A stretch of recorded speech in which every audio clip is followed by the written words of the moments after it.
তা তো তোমার সঙ্গেই আছে। এদিকে বৃন্দাবনে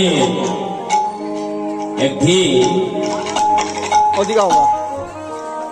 অর্জুন ভগবান জিজ্ঞেস করেছিল কোথায় দাদা আপনারা নতুন ভক্তরা একটু সামনে আসে, আপনারা যদি একটু দূর বসেন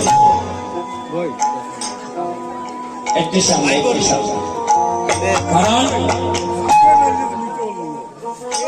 একদিন গদাধর ভগবানকে গোবিন্দরে জিজ্ঞেস করেছিল, গিয়ে দেখলেন গদাধরে গিয়ে দেখলেন আমার গোবিন্দের গলে আদারের মালা গোবিন্দ জপ করছে। গদাধরে জিজ্ঞেস করলো, ও গোবিন্দ তোমার ভক্তরা দেখলাম পুরুগাঁওয়ের রাস্তার মধ্যে জপ করে, আমি ভাবলাম তোমার নাম জপ করে, ও ভাইয়া দেখি তুমিও জপ করো, তুমি খান নাম জপ করো।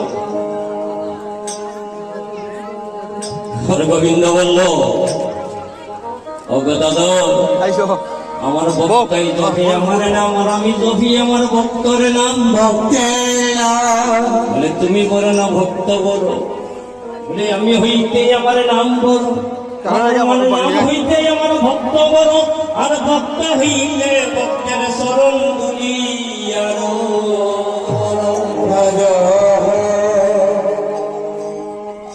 দুইটা শুনছি বৈষ্ণব, কত বড় বৈষ্ণব।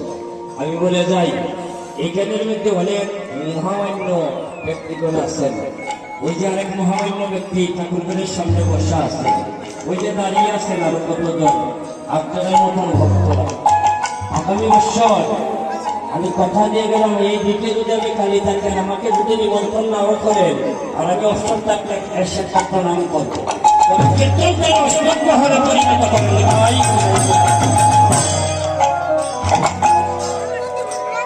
কারণ এক আসরে আমার মনের স্বাদ মিটবে না এই অঙ্গনে।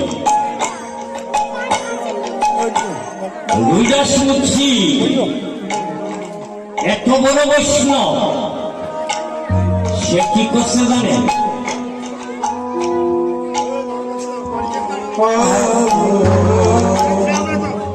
হরে কৃষ্ণ